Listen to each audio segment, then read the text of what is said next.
Namaste, and welcome to our continuing series, Interviews with Disciples and Devotees. Today it's my honor to have Rahul with us. And I know that you have a lot to tell us about your early life and your experiences. So let us feel free to begin our discussion and take as long as we like. How did you first hear of Sri Aurobindo and Mother? Namaste. Um, so this happened during, I think, the first or second year of my undergraduate course. I was doing my bachelor's in engineering in computer science and engineering in Bhopal, Madhya Pradesh, the city I was born in. And one of my very close friends, Aditi, again a happy coincidence with the name, I guess. She came to me, she just called me one day and she said, there is this very good course called Life Beautiful. I want you to do it. It has helped me very much in my life. And when she sent me the details about the course, I was not at all interested. I was an agnostic at that time. Mm-hmm. I really did not care about God or religion.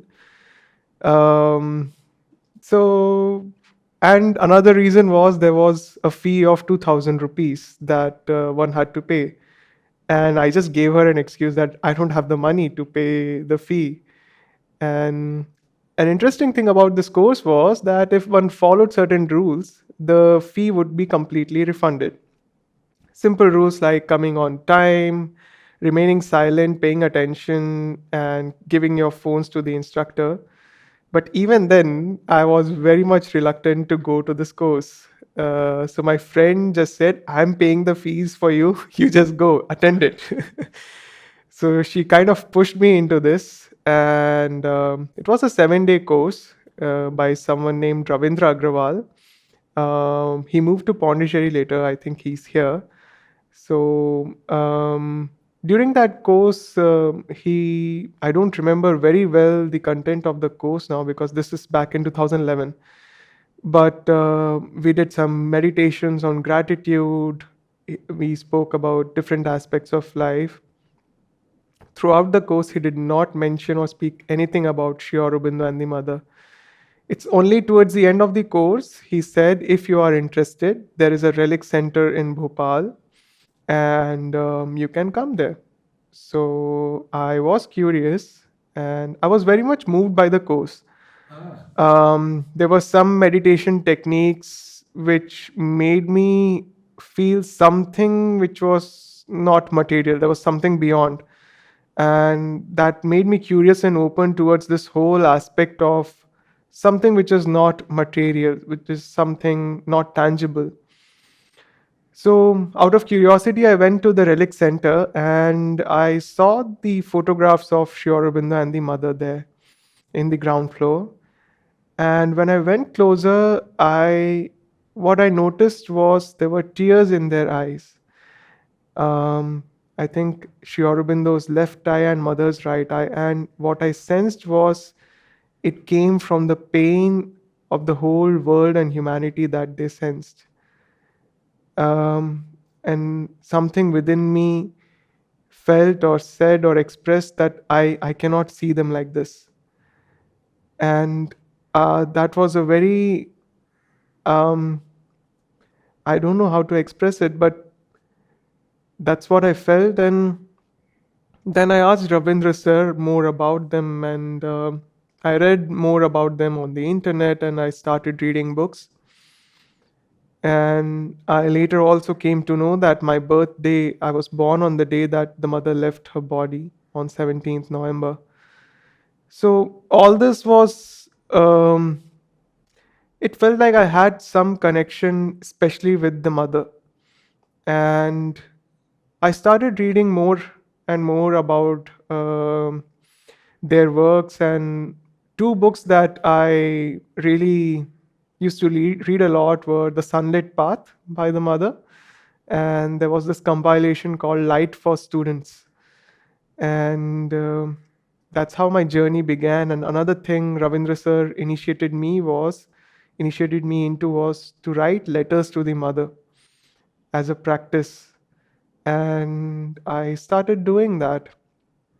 After I graduated, I aspired to come to Pondicherry to see the ashram, come to Auroville, and somehow my first job was in Chennai. So I was so happy. I came to Chennai. My training was going on, and that's when in 2014, I first came to the ashram and also visited Auroville. And after that, I worked for 2.5 years in the corporate sector. Then I moved to Bangalore to do my master's in computer science and engineering. And that's when I started coming to Pondicherry even more frequently. I would attend workshops at Sakar, courses with Namaha. And also in 2018, I did this All India Youth Camp, which was organized at Sri Aurobindo Society. And that's where I met Shivda for the first time. Over all these years, one of the things that really used to bother me was that I had not read about Sri Aurobindo at all in my history books. Not even a mention of Aurobindo Ghosh during the freedom struggle or some contribution. Only after that course, I came to know about him. I mean, forget about the mother, Meera Alfasa, her mention. I understand that she's not mentioned in Indian history for some reason. But no mention of Sri Aurobindo used to really bother me. And not just for his contribution to the freedom struggle, but what I was discovering as I was reading more and more and practicing based on my own limited understanding was here was a plethora, a gold mine of knowledge, and it was just lying out there, not discovered by humanity, and perhaps even more, I would say, by my generation. Um, because one thing that really drew me towards Mother and Sri Aurobindo was so I did explore different schools of yoga and spirituality Ah, earlier, prior to that, prior yes. to that. But somewhere deep within, what I was seeking was answered by Sri Aurobindo, where he mentioned that it was possible to change one's nature. And personally, I think I was seeking that because I was someone who had a very high ideal and principle and values in life. But at the same time, when I looked at my nature, there were things which were dark, which were very much opposite to it. And I was struggling with that. As And we all do. I did want to ask you about the tears in their eyes. Do yes, you feel it was a vision? no, I still You remember very you clearly their saw it faces. clearly. Yeah, yeah. And I remember which photographs those are. And if we see those photographs even today, we can see it clearly. So, but what I felt was something very personal when I saw those photographs. Yeah. So we'll continue now. So, yeah, when I was growing up through my teenage and my seeking perhaps had started during my late teenage, where I went through a period of depression. And that's when I opened up to self help books and I started reading some of them. And later, I also was discovering different schools of yoga. Prior to that, in my childhood, I had a very strong influence of Swami Vivekananda. Yeah, and given my father's nature of his occupation, he used to work as a civil engineer in the private sector. So we moved to southern India also. We lived in Tirunelveli and prior to that, Gadag in Karnataka. So somehow I had roots in this region early on in my life and a strong influence of Vivekananda to the extent that um, so in the Vivekananda Rock, there is a meditation center, meditation room inside. And years later, when I was growing up in Bhopal, we had moved back to Bhopal. I would imagine meditating, or I would imagine in my dreams or in my sleep, before I used to sleep, I would imagine that I'm inside that meditation center, that room where there was a green colored Om. I don't know. I just used to do this on my own. It just came to me. So I was very much connected with Vivekananda. And yeah, also, so I was born in a Hindu Brahmin family, and we used to do all the rituals and puja, everything. Around when I was 10 or 11 years old, I was very much devoted to Shiva. It was a very ardent and pure devotion for 2 3 years, and then something happened, and I moved completely away from rituals and religion. Something within me never liked rituals for some reason. um, I was more moved by the aspect of devotion, a selfless devotion maybe. So then, yeah, I would say from a believer, from a theist, I turned into an atheist, and then I gradually really did not care about whether there was something like that. And into my late teenage, I was an agnostic, and then I discovered Sri Aurobindo and the Mother. And as I was saying, what really moved me, or um, grounded me in Sri Aurobindo and the Mother's teaching, was this whole aspect of the transformation of nature, the possibility of transformation of the nature. Nowhere before I had read anyone talking about this. And that some a part of me really liked the whole challenge about it also. That okay, this is something really challenging, and I can devote my whole life to it. So that also perhaps got me hooked on to this adventure, maybe. And yeah, moving forward, over the years, I started practicing whatever I had read more and more, and somehow the connection, I think the inner connection was growing stronger. And this whole aspiration about um, how do we take Sri Aurobindo and the Mother, their story, especially Sri Aurobindo's story, to the youth.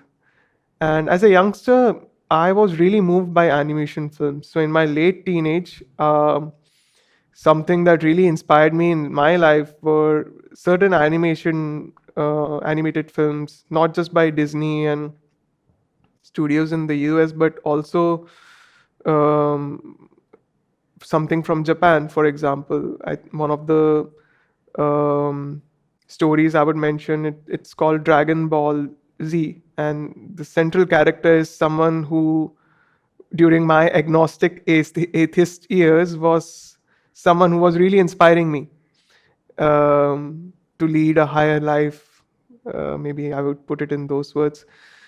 So, animation as a medium was something which I felt was, it provided this ability to express things which could not be expressed so easily in feature films. For example, using symbols, using something which is not that tangible, uh, which is more symbolic.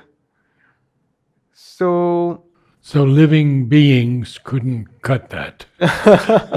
yeah, and But what about the animation that you see today in the world?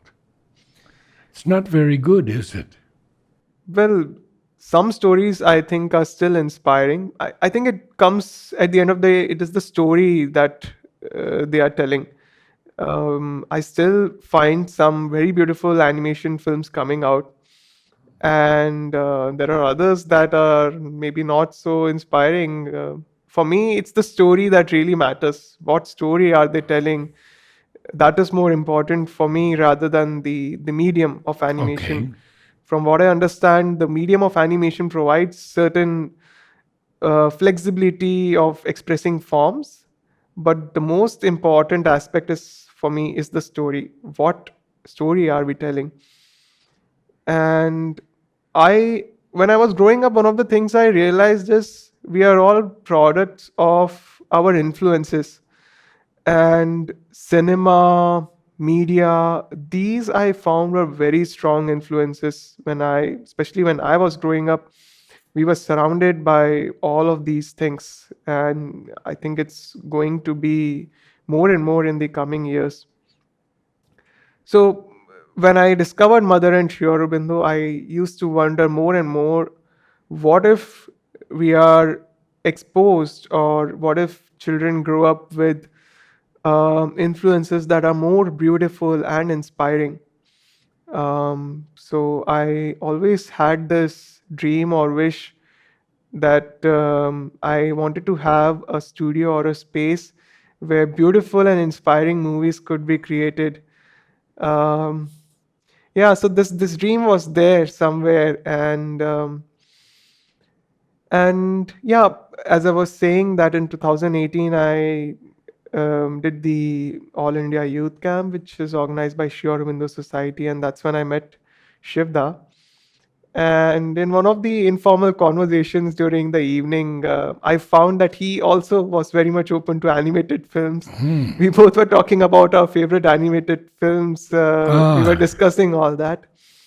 And I saw that he was open to this.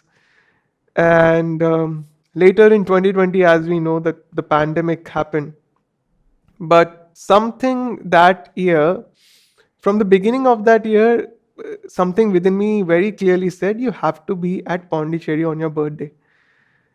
And this was a very clear inner voice. And a few years prior to that, I had kind of made this a practice to be here on my birthday, given what Mother and Sri Aurobindo had said about the significance of birthdays. And my birthday happening on a Darshan day, I like to be in Pondicherry. I like to come here. it was also Narad Baran's birthday. Okay, November 17th, he was born. okay. So he would have to put his birthday to the 18th and celebrate it on the 18th. Yeah. But you have an illustrious friend in your birthday cycle. So please continue. Yeah, so that year it was very strong, and there was a clear inner voice saying, you have to come to Pondicherry on your birthday. And I had gone to the US with my mother. My sister used to live in the US before the pandemic, before the outbreak, before all flights were cancelled. I was already in the US. I was supposed to come back. But me, my mother, we both were there with my sister for 5.5 months. And I did not know how this was going to happen, but something within me was very calm, and it knew that I had to be here. We came back to India in mid August when the flights started again. And around mid October, I decided to come here. That was the time when the second wave was about to really start off. And so that is the time when um, the second wave was about to start, and I was moving to Pondicherry. When I came here, my mother was by herself in the house, and the second wave started. And I don't know, something within me was not afraid. I just offered it to the mother, you take care of my mom. And I just had no fear. I knew that mother will take care of her, and she was fine. um, and when I came here after my birthday, I turned 30 that year. And 10 days after my birthday, I went to Shivda, and I just said, why don't we make an animation film on Sri Aurobindo? And that's how we started. And he was very much on board with this. It was like he also was waiting for someone to come up with this idea, and he was very happy. And I mean, I'm trying to imagine now, this was happening when the pandemic was at its peak, but we were still kind of planning and thinking about doing this. So yeah, I went to Shivda with this idea, and we were thinking how to go ahead with it. The only filmmaker I think the both of us knew was Manoj, who was close to us. So he spoke with Manoj, and then as Manoj shared, he mentioned Suresh, Hmm. and Preeti Di was working closely with Shivda during those days. Ah. So that's how we started slowly to form the team, and Srinivas joined us, and Archana Di also joined us. And I had to go back to Bhopal after November. So the project kind of started off on 21st Feb. It was commissioned to Studio Exorus, and I was contributing in whatever way I could from Bhopal. At that time, I was also working. So after doing my masters in Bangalore in 2018, I took up another job, and because of the pandemic, I started working remotely. Um, Also, at the personal front, I started questioning if this is the work that I want to do throughout my life. Because the inner quest, the inner calling was growing more and more stronger within me. I was questioning if I want to continue with this work. The work was very interesting. I was working in the field of self-driving cars. I loved what I was doing, but Hmm. something within me was not satisfied. Ah. So this continuous inner nudge made me. Um, so I was again back in Pondicherry around June, July 2021, and that is the time when I decided to leave my job and answer to this inner call. I said, okay, let me explore this. Maybe I'll go and join Auroville and see how it works out. So I resigned from my job. I called up Manoj and I said, Manoj, I want to come and join Auroville. Manoj said, don't have any romantic ideas about joining Auroville. Come live here for 3 months and then see how it goes. Whoa. Good advice. Very good advice. So You must have had a good paying job too. yeah, it was a nice, decently paying job. And you left it. Yeah. And I was very clear that I did not want to take a sabbatical or take a break from work. I was clear that psychologically I wanted to go full in if I'm exploring. So I left, and I did not know where I'll go in Orville, what I'll do. So, in I think it was October or November 2021, I came to Shivda in Pondicherry, Shivda and Preeti. And I said the animation film project was going on. So there was some work related to that. So I said, can I volunteer here? So I started volunteering with them, and we did some other work also. I developed the Oro Youth website, and I did whatever work came my way. In February 2022, last year, there was an opportunity to join, not join Oroville, to explore Oroville through this program called Diksha. And it was a 3 to 4 month city semester program where volunteers of Purnam is a unit in Oroville. Manoj is one of the co-founders along with Divyanshi. And so this was organized by Purnam, and I had done some courses with Purnam earlier. So this opportunity came up, and I thought, okay, let me go and see how this works. So I joined the Diksha program. I came to Oroville in June last year. I started volunteering with this unit called Talam in Oroville, which develops software for Oroville's needs.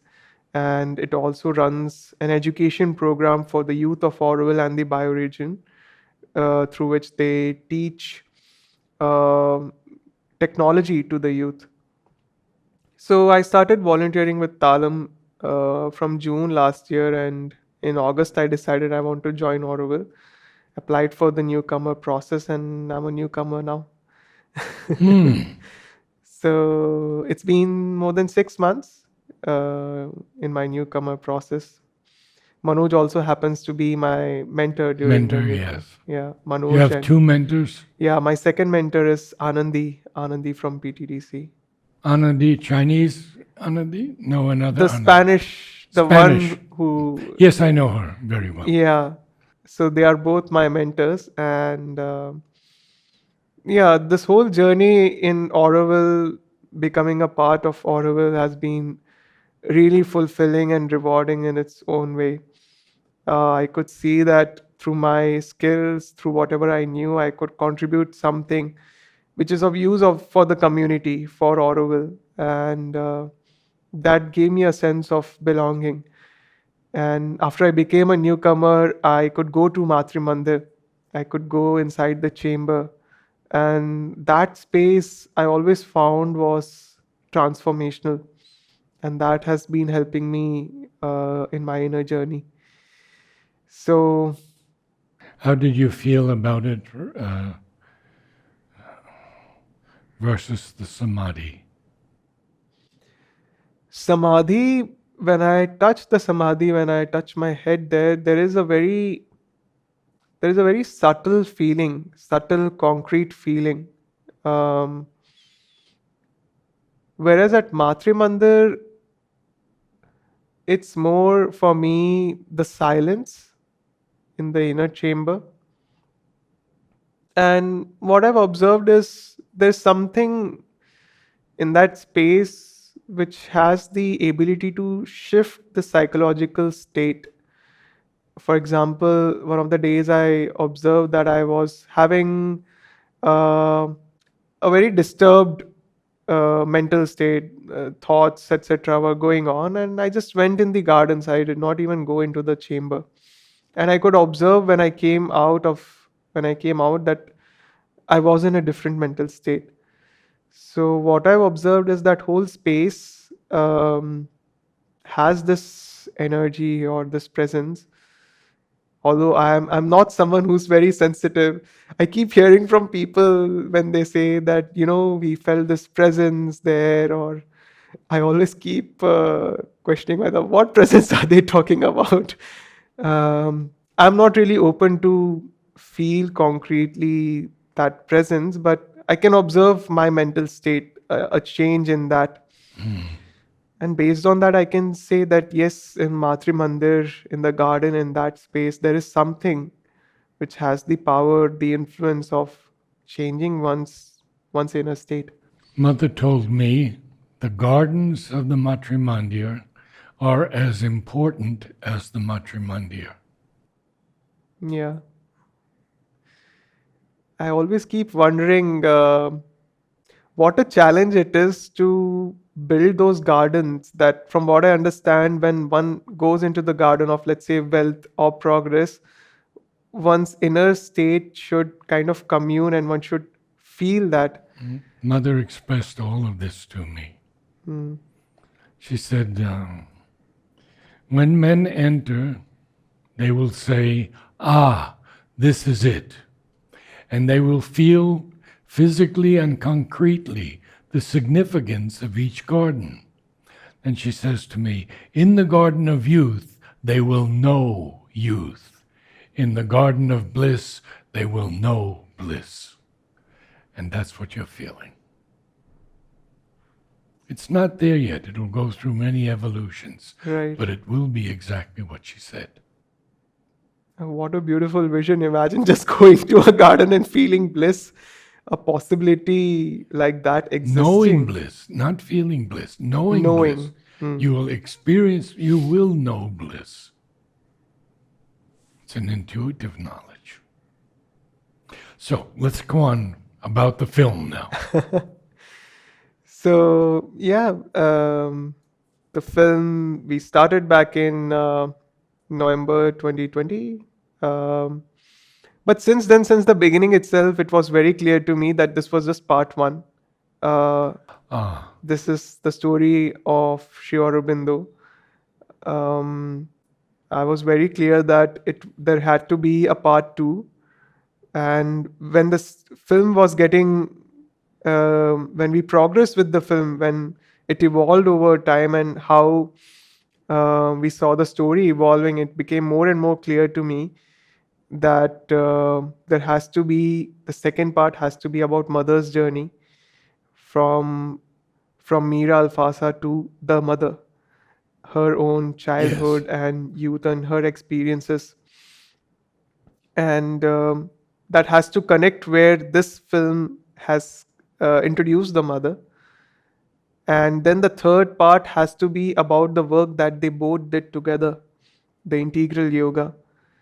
So in my mind, this is very clear that this is not just Good. this is just the beginning. The Yeah. first part is just the beginning.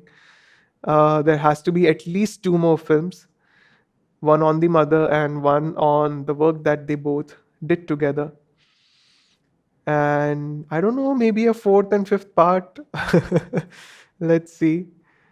Uh, but because this will require a substantial amount of effort, which you've already experienced while making the first film, um, it became clear that um, more resources have to be pooled in. And this is where that dream about an animation studio or a space where beautiful films could be made came up again. And this is something which became a collective aspiration. Um, so what I did was, as Manoj shared, that on 15th August, when this film premiered, I created a WhatsApp group for the second film. Um and I also created another group for this studio, which I wish and I hope and I dream that could come up. So when I started visiting Pondicherry, one of the things, one of the dreams or wishes which was it started developing was if there could be a space where people from ashram, from society, from Auroville, they could come together, artists who could come together and create something beautiful. Um, so this was a dream, and I still hold this very close to my heart. And it's a wish that there could be a space where people could come, and not just from these communities, but outside as well, who would be inspired and who would love to create things of beauty and inspiration. And yeah, that's what I'm looking at. Maybe for the second and third film, you could have one studio here. I don't know where. Do Maybe you in, think it might be possible in Oroville? yeah, maybe. Why not? I really do not know how or where it will manifest. Yeah, but I would love it if it can be in Auroville. And There's a lot of land in yeah, Oroville that's yeah, not being used, right. Yes, and it needs to be used. yeah, We can all have a collective aspiration for that. yeah. Do you see this happening in your life? Of course. Ah, there we go. That's the first definite statement. Do you see it happening in the next 10 years? My aspiration is on Mother's 150th birth anniversary in 21st on 21st Feb 2028. We should have those two parts done. That is part 2 and part 3. Oh, 5 years. Yeah. Because I see it possible. Because we have learned a lot from making this first film, and those learnings will help us in cutting down the time for those two parts. But it cannot be possible if we use the same amount of resources. Um, Can we need you another. amplify that aspect So on resources?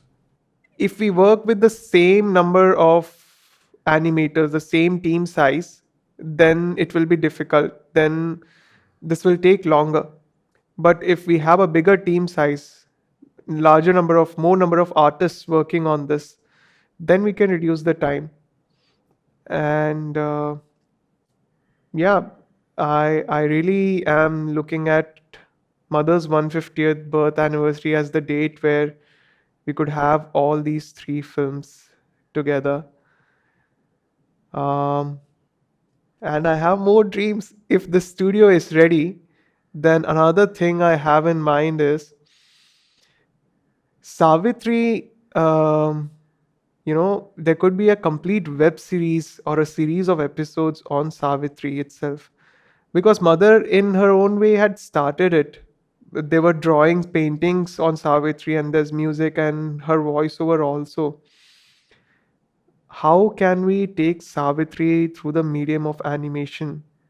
Like each episode could be maybe a chapter or a portion of Savitri, and the whole Savitri can be made in animation. Maybe a canto. Yeah, that will be a mega project. I know that that will be a huge Yeah, but project. that's fine. But I think that will be amazing, and it will be such uh, something of priceless value. It's essential. Yeah, I know it. I feel it. yeah, I would offer my whole life for that. yeah, Yes. And Savitri is his greatest work. yes. Mother has told Udar, it's a mantra for the transformation of the world.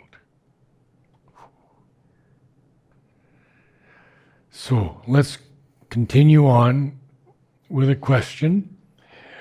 Would you feel it to be done in the same manner, the second and third and fourth, as the first? I don't know. Ah, I don't really know.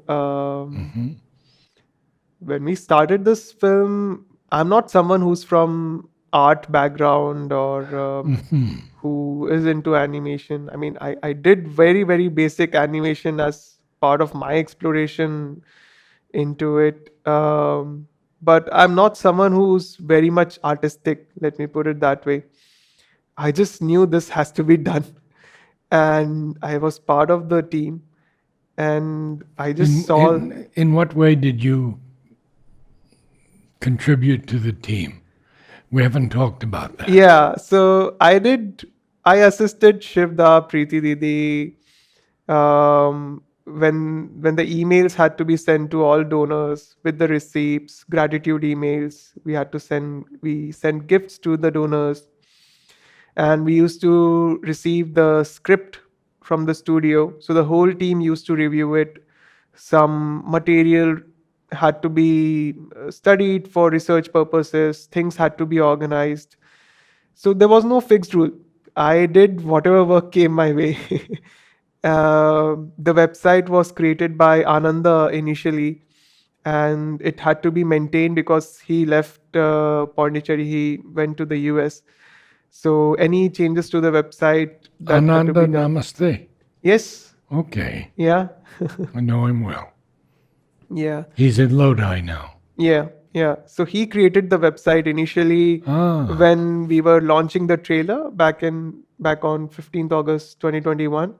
So he developed the initial website, and after that, any changes that had to be done in it, so I made those changes and sending emails, mass emails. So didn't really have a fixed role.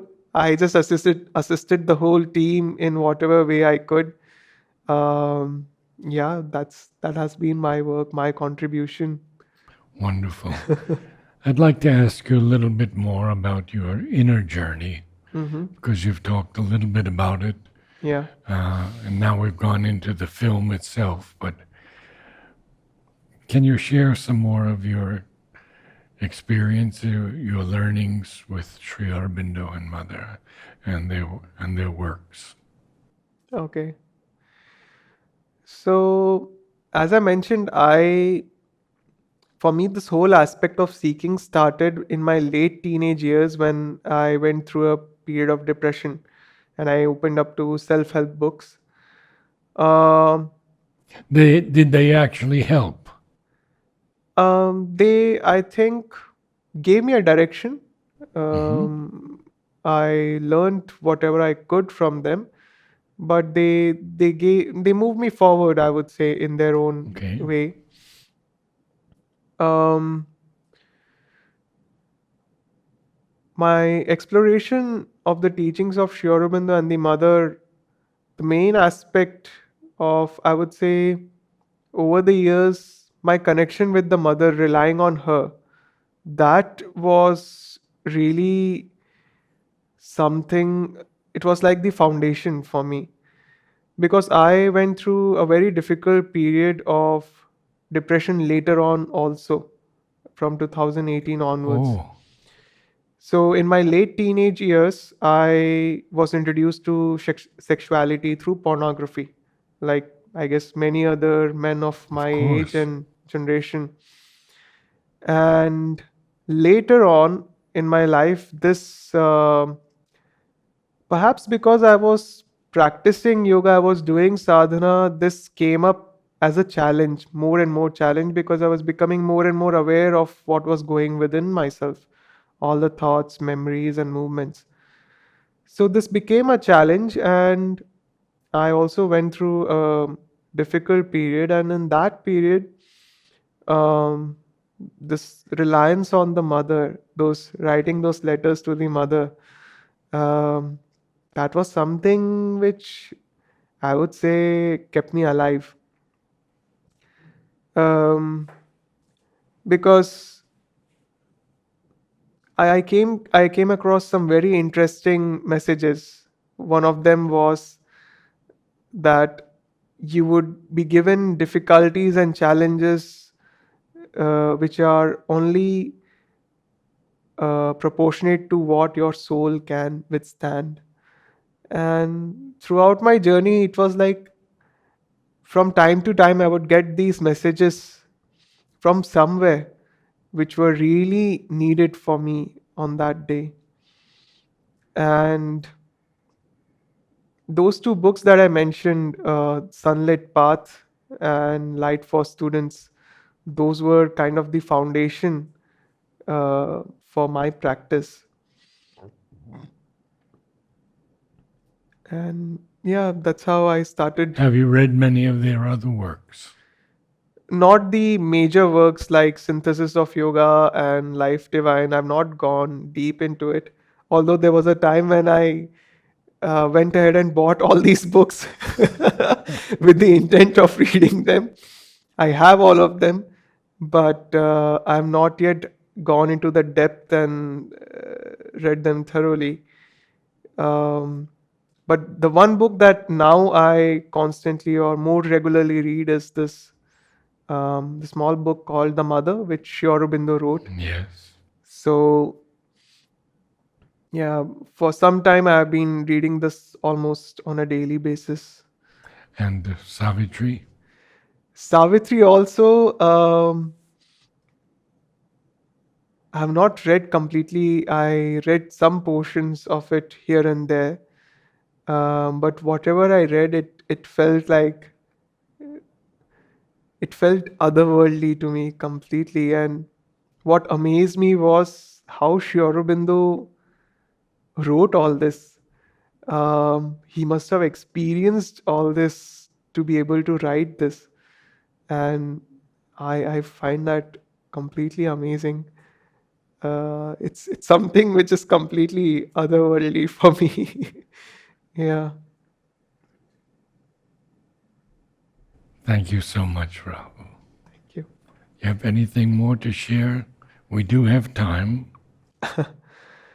Well, I just invite all of us to this collective aspiration that on Mother's 150th birth anniversary, we could take at least her story to as many people as possible, and also perhaps this aspiration where we can all come together and um, create this beautiful inspirational movies or films, things which would, as I mentioned earlier during my interview, that these films and media are influences. These are strong influences. And if we have things of beauty and inspiration, more and more things of beauty and inspiration out there, then that would influence the youth and the people of generation, the coming generation, in a very different way.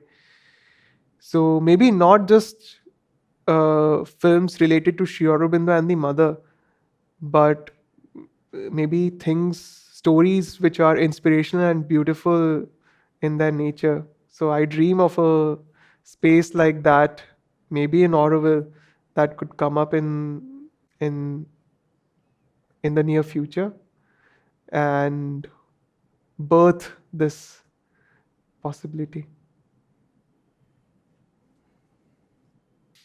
Yeah, one thing I mentioned that night was how during my journey, one of the things I would write during my letters, the letters to the mother that I wrote, was this constant prayer that make me an instrument for your work. And I saw so much within me which obstructed that. But I kept offering all of that to her, and I kept praying that get your work done from me, make me the instrument of your work. And through all the inner struggles and everything else, this prayer, this aspiration, it became more and more stronger over the years. This has been a constant prayer, it still is. Um, After I joined Auroville during the newcomer process, one day when I was in Matri Mander, there was this very strong, I don't know how to express it, but this came very clearly that my whole existence is um, for their work and nothing else. And life after life, I'll just take birth and I'll just come here and do their work. For me, my existence without her, I don't see why I would exist. And that day it became very clear. And I was happy. It's okay. This is, it's like I in a way I found myself. And for me, finding my purpose or life's purpose is not it's not the quest anymore. I'm very clear what I have to do, the work I have to do. It's very simple. It's the fulfillment of their dreams. It's the realization of their dreams. How and what I will do is I keep offering it to them, and I'll do whatever work comes my way. That is not in my hand. uh, but this much is very clear that my whole existence, the existence of my being, is belongs to them. It's, I see no other reason. This clarity came very recently, and it came very strongly that this is it. Yeah, Thank you. thank you.